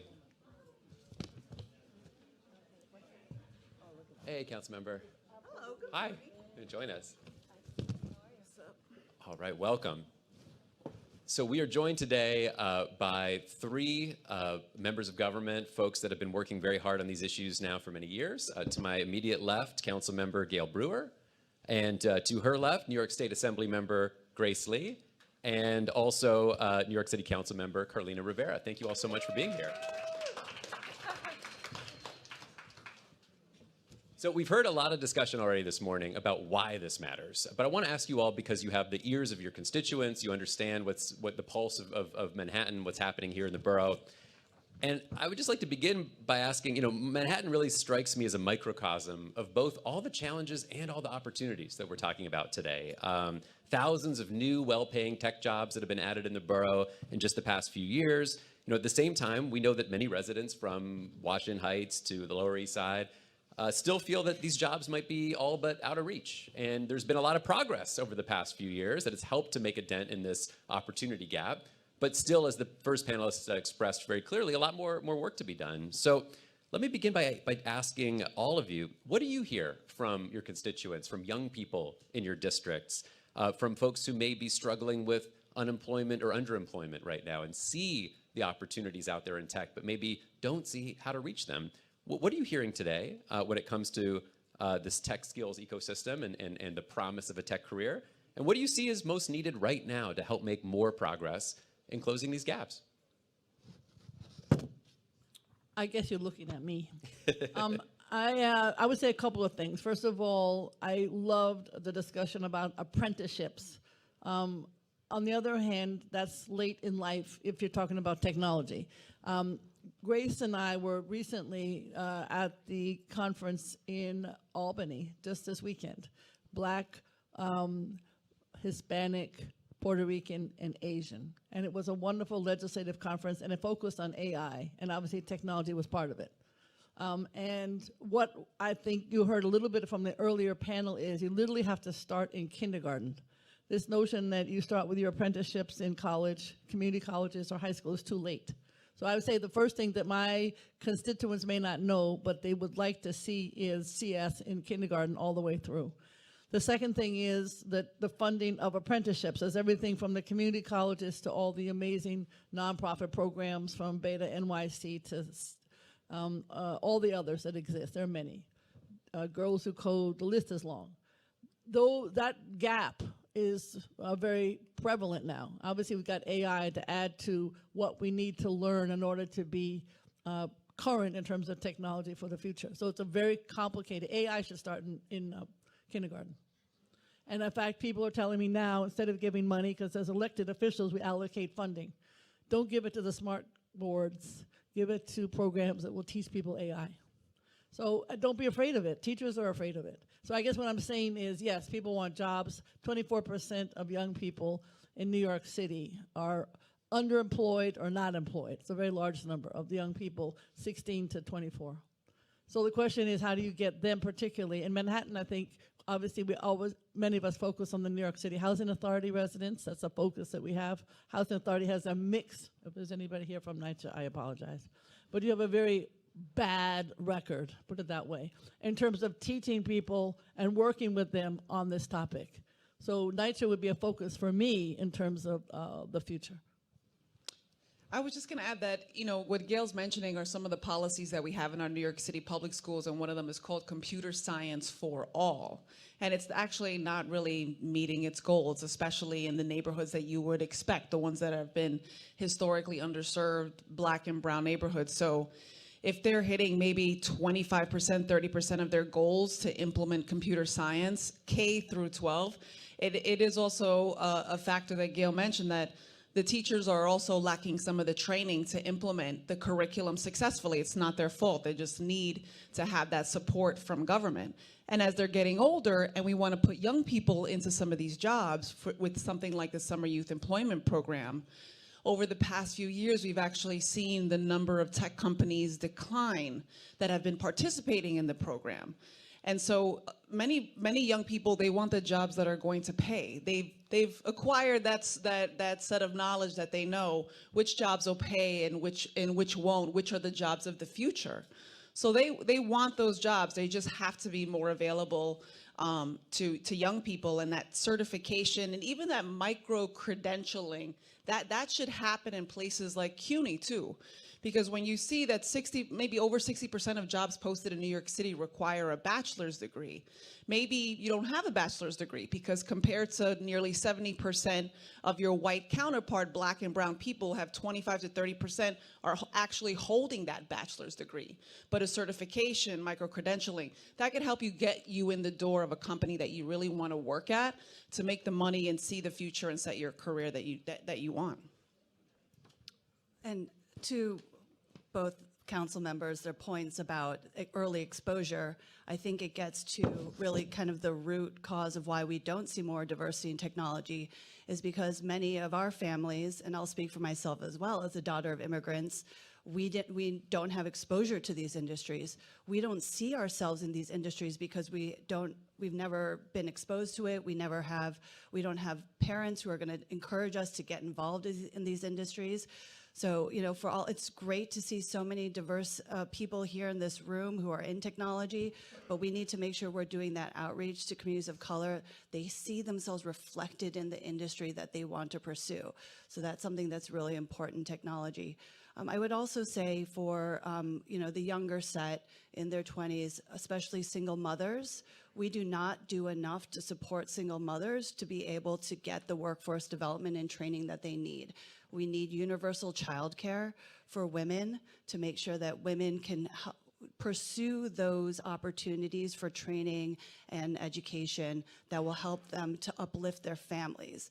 When we are talking about workforce development, we're also talking about family transformation. How do we transform families and their lives through better careers in technology? Thank you, Assembly Member. I also want to welcome State Senator Kristen Gonzalez. Welcome. Thanks for joining us. Thank you so much for having me. Hi, everyone. Good morning.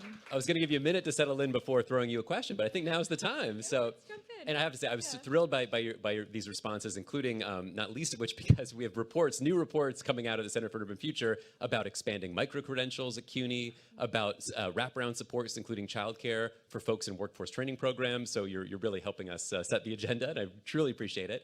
But Senator, let me ask you a question about where we are with this topic, because you've got first-person experience. I think the Assembly Member just kind of teed you up really, really well to talk a little bit about your own journey into the workforce. You're somebody who's worked in tech before your election to the State Senate.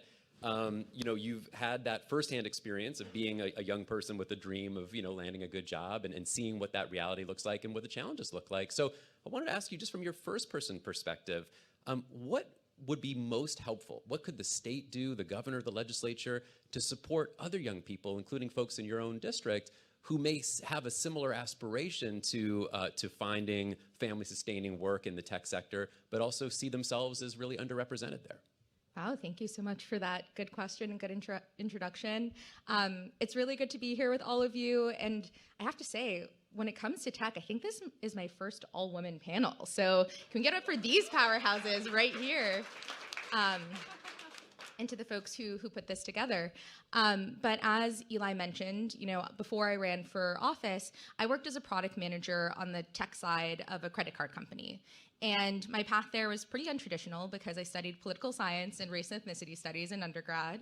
I had worked in politics across levels of government, but I realized that a lot of the fundamental skills that I had around communication, stakeholder engagement, were really transferable to my role as a product manager and to user experience design specifically. And so I think the first thing we can do, of course, is take folks who may not necessarily have traditional backgrounds and start educating them on what opportunities, both technical and non-technical, exist in the tech workforce.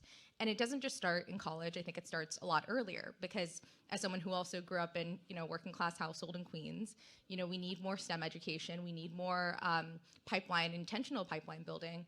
And one thing the state's doing that is really exciting is investing in tech apprenticeship programs.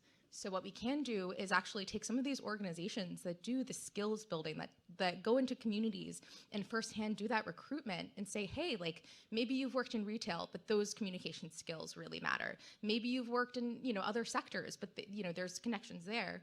And expand the number of apprenticeship spots that exist, recruit them in, and then place them at a lot of companies, both big tech companies, but there are also tech jobs in non-FANG companies, right? So I think it's a little bit of both. That's helpful, Sandra. Thank you. Well, let me ask you all then another question about where we go from here. And I want to actually turn to CUNY. We heard quite a bit in that first panel, and our own research has really shown that there's no institution that's become a larger or more equitable launchpad into tech careers than CUNY. But there's also still a long way to go to ensure that more of the New Yorkers who actually earn STEM degrees and credentials from CUNY are able to succeed in those jobs. We're really heartened by the mayor's expansion of the CUNY 2X Tech program, and we know that the city council is thinking really hard about the budget right now, which, as you all may know, the preliminary budget cuts CUNY's funding by about 13%. So I want to ask all of you, both at the city and the state level, when it comes to harnessing CUNY as a stronger launchpad into these jobs, into these good jobs, what would you like to see the city and the state do next? Well, I would say we will fight the budget cut. It's actually been $91 million in the last 2 years by the mayor in terms of CUNY. So we will fight that. The city council focuses funding on community colleges, which is, I think, what we're also focused on today. So it's a perfect question. I mean, I would say, I keep going back to this, but the funding has to go to students to also get jobs that while they're in school in tech. So you have an apprenticeship, you have a mentor. I know, for instance, Beta NYC, when they first started, there was a program that then brought people who were funded to Beta NYC who are now gone on to great jobs. And you could go through so many other nonprofits that have benefited from CUNY students. They are tech nonprofits, and then the students get paid, and then they go on and get good jobs. I want to also say that I know what Ken Adams is doing. I know he's spoken at many of your forums. What he's doing is people are being trained in different tech type of jobs who do not have a college degree at all. They come into a special program. Then they get 6 credits of CUNY, in this case LaGuardia, so that they hope to come back and get their community college degree, but at the same time, they're off into the workforce. So I think that the work that CUNY is doing should be funded even more beyond the budget cuts, because really they are the backbone of making everything that we're talking about today work. I also want to say to DOE, for goodness sakes, get your CTE programs to be really what they should be and not something that's a second stepchild. I know that the chancellor believes that, but you also have to make it happen. I will also go back to the same thing I said earlier. I know that IBM, for instance, has been doing quite a bit of job at the DOE level to accomplish this, but I still think we need to start much younger, and that will help, as we said, even with the CUNY experience. Yeah, I would underscore the need to kind of reimagine four-year colleges, because that's not something that every person needs to be doing, especially to go into technology. They can get the micro-credentialing, as you've talked about, and CUNY can be a platform for that, with the ability to come back to CUNY as well to pursue further education and training. But, and when we talk about apprenticeships, I think it's really important that we're not just looking at the skills, but we're helping people learn to build careers. So it's not just like, okay, now you know how to code, good luck, but really helping walk them through the process, help them with job placement, and also help them to have a long-term career in technology. Thank you so much, Member. Just want to add paid internships, not unpaid internships. I just don't, I don't think ever in my own life I could have taken a job that was unpaid. It just was unrealistic for so many. So I think CUNY should offer that, and the city and the state should help, period. Appreciate that, Councilmember. No, fully agree. And I think Councilmember Rivera said it best. It's paid internships, especially from folks coming from diverse backgrounds or lower income backgrounds. And I also think that, you know, just there's a lot that the state's doing in terms of building networks and connections. So, but it not only in addition to expanding spots and expanding, for example, centers of excellence that can credential folks. So we think of emerging technologies, like how can we create specific pipelines for artificial intelligence related jobs, right? But even again, taking a step back, people are people. We need fully funded education, right? We need a home. We need folks who have internet at home, right? We have a lot of CUNY students who also, from what they've told our office, are struggling with just even paying the internet bill, right? And keeping the lights on at home. So I think there's more the state can do to fully fund our communities to give them the stable environments that they need to then take advantage of all the other opportunities like internships, like spots at, you know, CUNY and SUNY and more that we're talking about today. I just want to add to thank Joshua Breitbart, who I think is your governor's person on technology.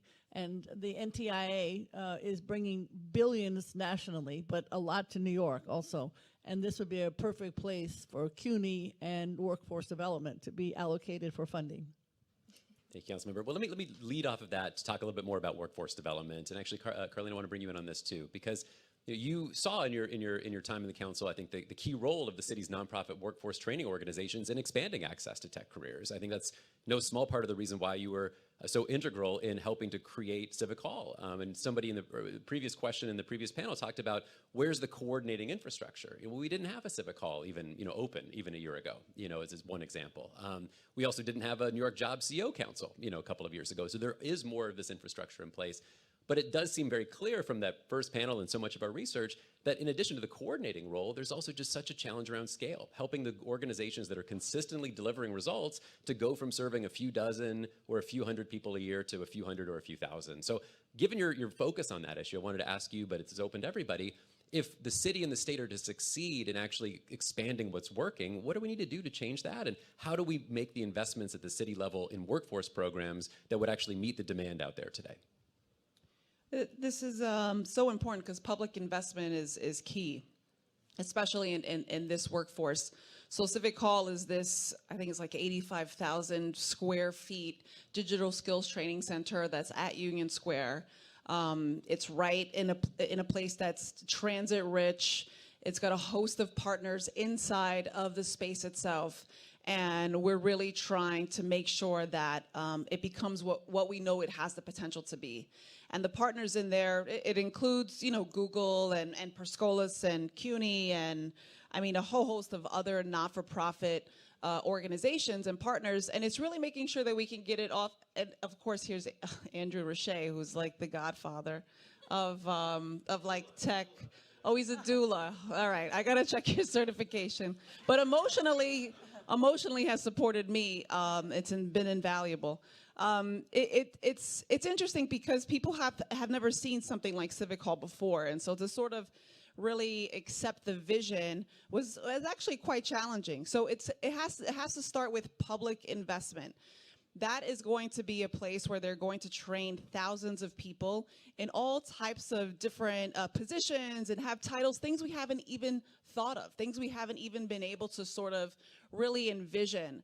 And for me, I just thought it was a no-brainer. We have the talent here. This city, only second to California, this city is employing the most tech jobs and people in tech than anywhere else in the country. So we have to embrace that, we have to develop that, and we have to publicly invest. So how do we make sure that we're getting people in the door? And I said this while we were really undergoing the project negotiations, which is where I grew up, which is near Avenue C, Avenue D, Lower East Side. I'm like, I wanted to see my neighbors in that building getting the training they needed to get a great job. It couldn't be the same faces, the same people over and over, actually taking advantage and benefiting from this lucrative industry that was rapidly growing. And so it's through like Civic Hall and the partners there, and then all of the community-based organizations around as well that we know are going to be able to feed into that pipeline. So we have to support them too. It's the Vision Urbanas, it's the Loisaida centers, and it is, of course, our libraries. I feel like our libraries, with almost 100 just in the New York Public Library system, offering over 100 courses, and them seeing cuts, a place where the door is open to absolutely anybody to access classes. It all has to be a part of this ecosystem, and it's all deserving of public investment. Thanks, Councilmember. Let me bring our state legislators in one more time here, but let me move the conversation away from budget for a second. We've talked a lot about a lot of different needs and a lot of different opportunities for funding. But I want to ask a policy question that looks at other things the state might be able to do. So, we've seen some of our neighboring states and states around the country adopting things like a computer science graduation requirement or requiring that computer science be offered in schools. We've seen some states adopt a key role in state government to coordinate computer science policy, education policy around the state. These aren't things that we've done yet in New York. And maybe there's challenges to implementing those things. But I wanted to ask you both, are there some other ideas, some other recommendations that you might have for your colleagues or for the governor that might not be budget allocations, but might be some policy changes that could help the state become better able to support tech education and training in New York City? Grace, do you want to, or I can start? I mean, I spoke about apprenticeship programs before. I think we've had in the past so apprenticeship programs, you probably have heard them as they pertain to labor unions, right? So again, it's like having this clear pipeline that the union invests in so that you are not only building the skills, but you're actually it's a long-term thing, right? Building an entire career in that labor union's field or trade. So I do think that, working to expand that is kind of one of the biggest things outside of the K through 12 expansion of STEAM education, which we're already investing in. So that's just kind of taking it away. And we're passing policy to make tech apprenticeships actually count as apprenticeship programs so that the state can fund it. So that is a policy fix that we need to do, that we need to pass and have been working towards, right? But I think the second thing that's not funding, that's not budget, is there are so many, companies at all sizes, whether we're talking startups, mid-level, larger tech companies like the one we're at today, that are hiring. And I think there are ways we can work with those companies to also ensure that they're hiring locally, right? That we're giving specific spots for people who come from the immediate area. I represent a district that is along the waterfront in both sides. So from Astoria down to Williamsburg and then on the east side of Manhattan.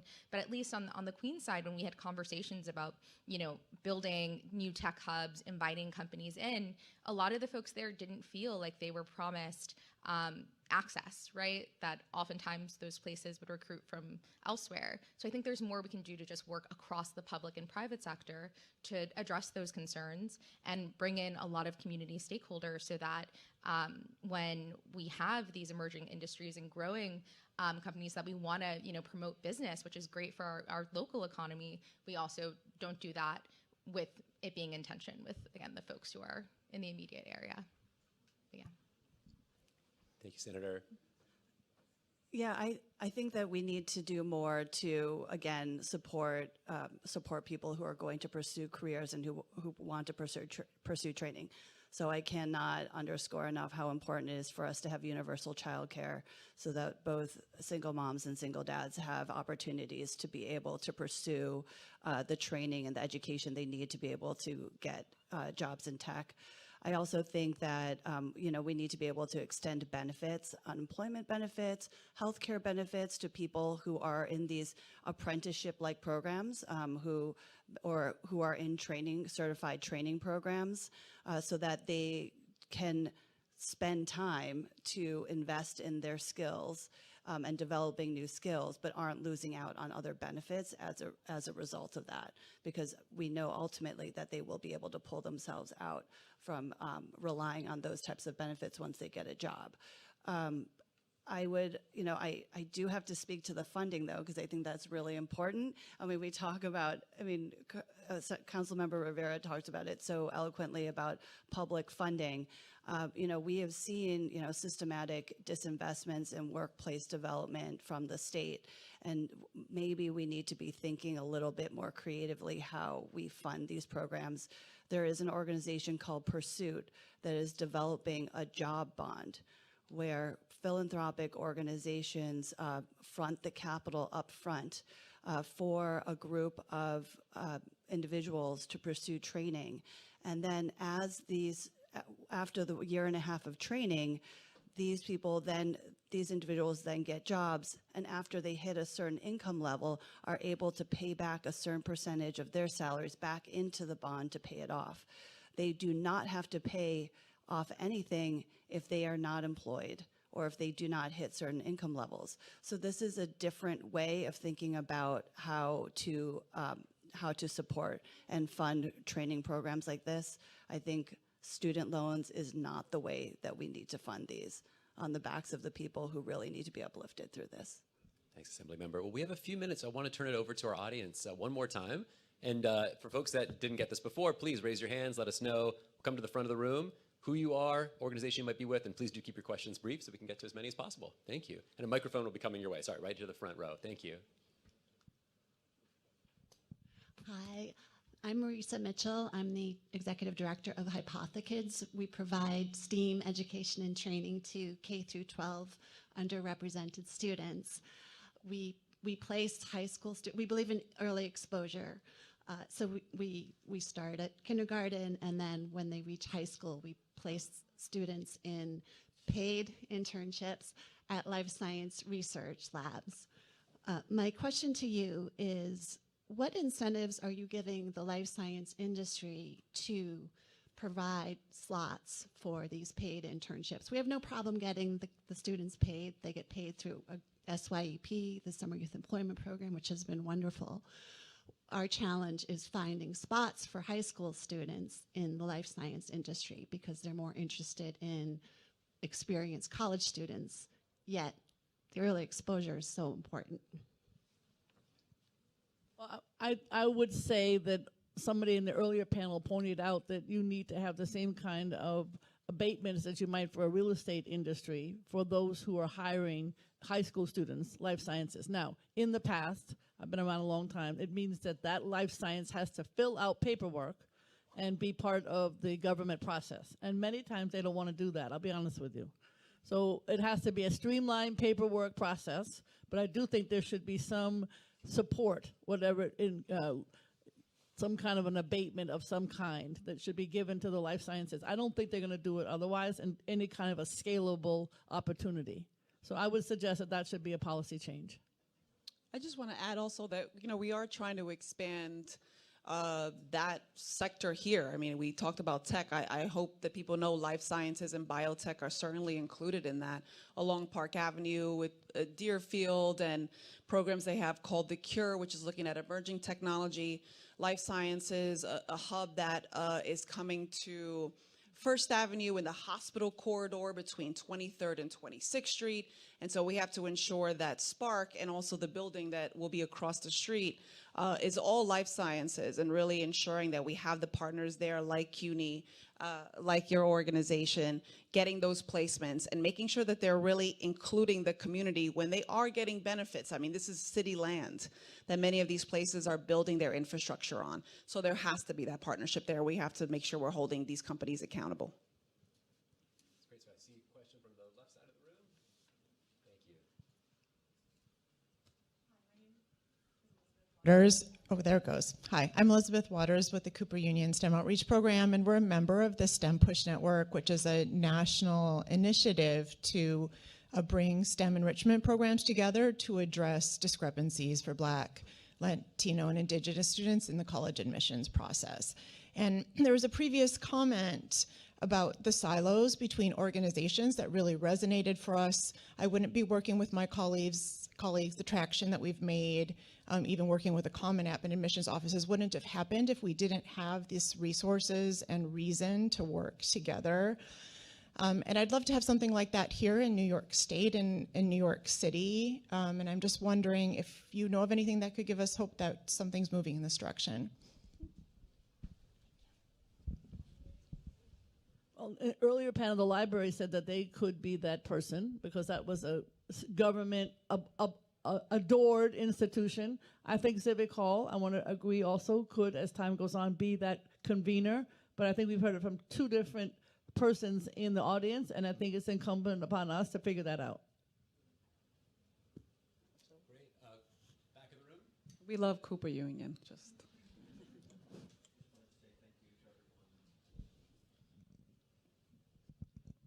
Can you hear me now? Sorry about that. Just wanted to say thank you to everyone on the panel today. As far as it goes for the Tech Center in Union Square, is there an estimated timeline of when they might start classes?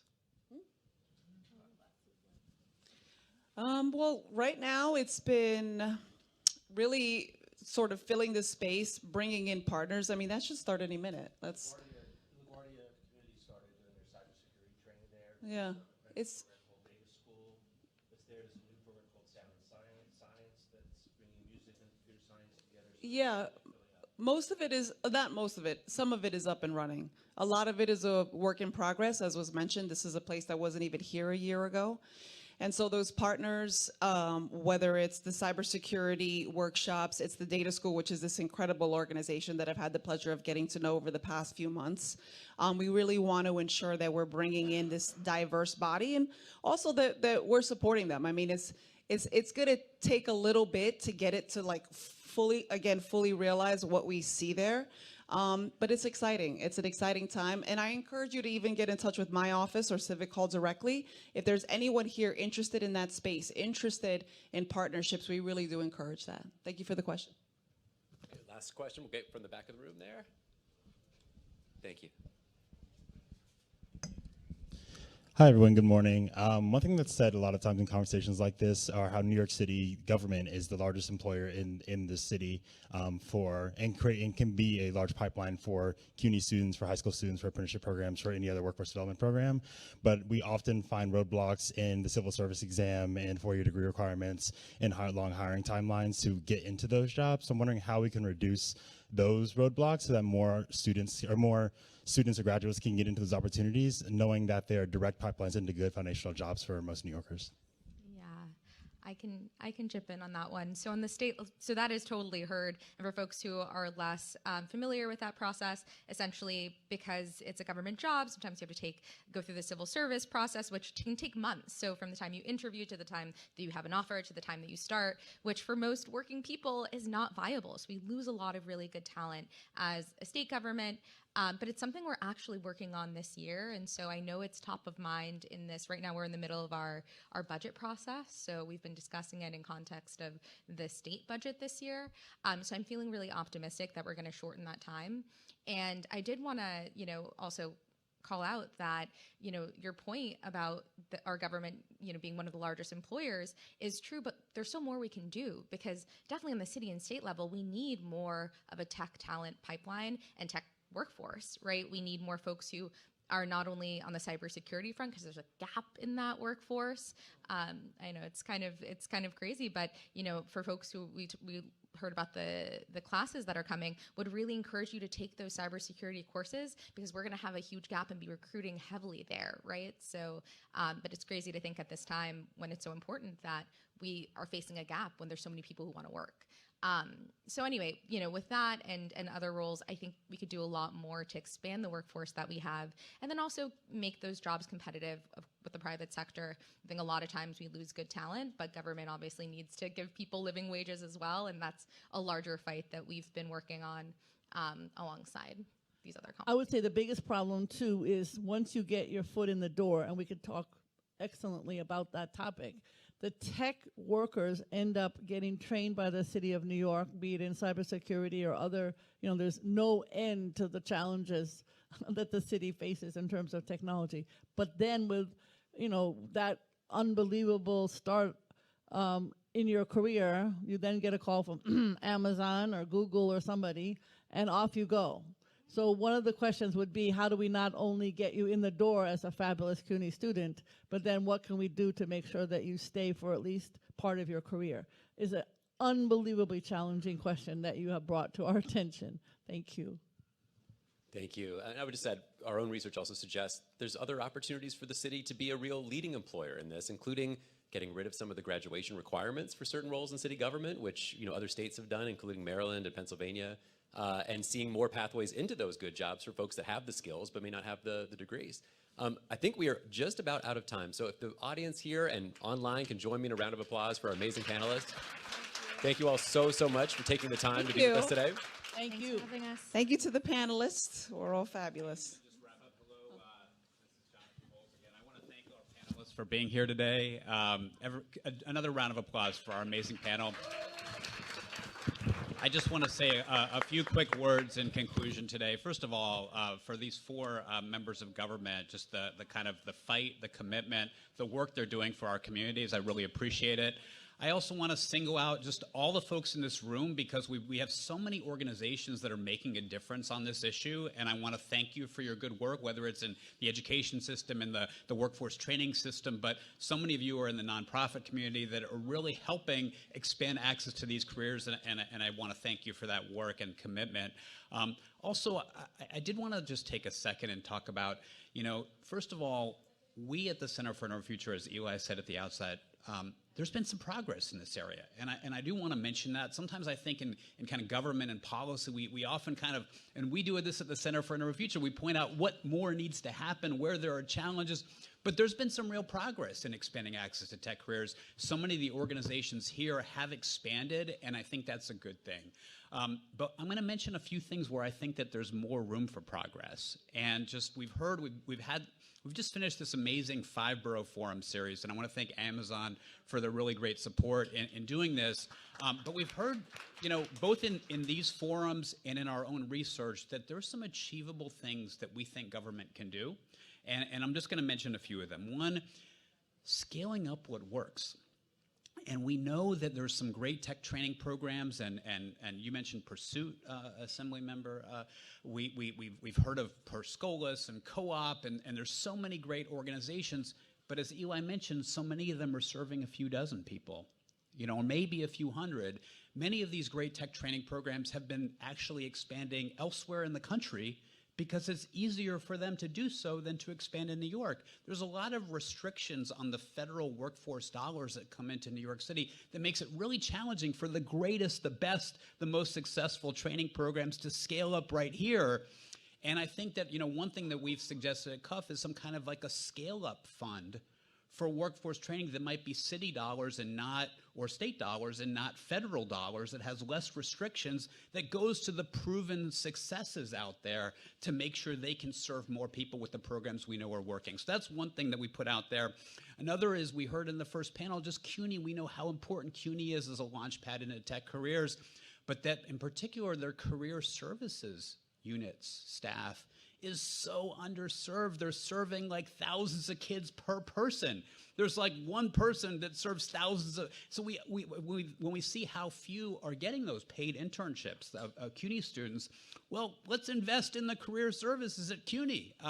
That's not the only thing that needs to happen, but that's one thing that we'd love to see. And we know CUNY as a whole needs more support, and we need to reverse the budget cuts that have been proposed, but also, in particular, we'd love to see more funding go to career services at CUNY.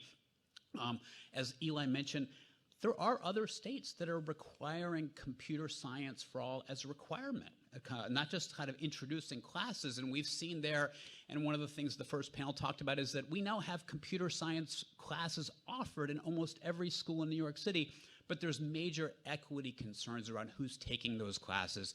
A computer science requirement might be one way, and there's other things.